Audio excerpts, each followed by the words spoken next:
सध्या आझाद मैदानाकडे जात आहोत आणि आपल्या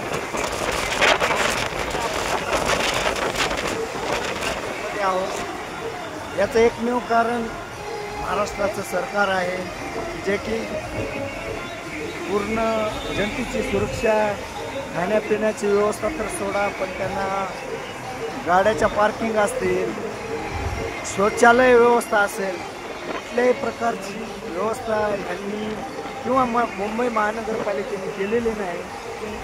तरी देखील मराठ्यांचा संयम आणि शांतता,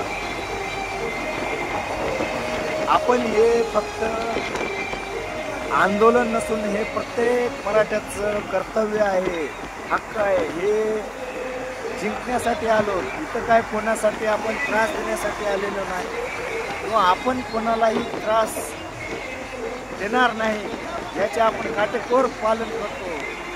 पण शासनाने सकाळपासून धार्मिक कुणाची भूमिका घेऊन पूर्णतः चेंबूरमध्ये सर्व वाहतुकींना अडवण्याचं काम।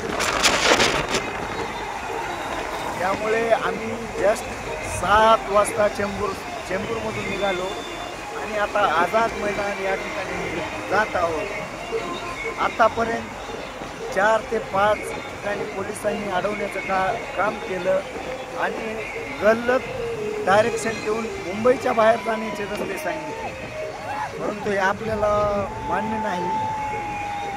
त्यामुळे आपण सध्या आता डायरेक्ट आझाद मैदानावरून जात आहोत। हे पाहू शकता, पोलिसांच्या गाड्या आहेत थांबलेला।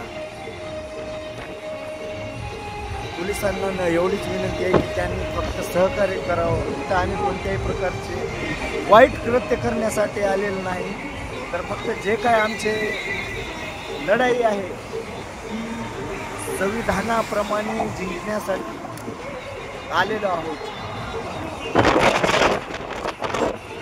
त्यामुळे प्रत्येकाने व्यवस्थित आणि चांगल्या मुंबईतल्या लोकांना विनंती आहे की त्यांनी देखील इथल्या मराठ्यांना सहकार्य करावं। आपले जे काही कामे धंदे असतील ते 2 दिवसासाठी स्थगित ठेवा, काय एवढा फरक नाही पडणार आपल्याला, कारण ही शेवटची लढाई आहे। मनोज जरांगे पाटलासारखा नेता आपल्याला भेटू शकणार नाही, त्यामुळे जरांगे पाटलाला फुल सपोर्ट करा आणि आपल्या लढाईला यशस्वी करून दाखवण्याचं काम करा। मी जसे नवीन अपडेट येतील तसे तुम्हाला टाकत राहील। धन्यवाद।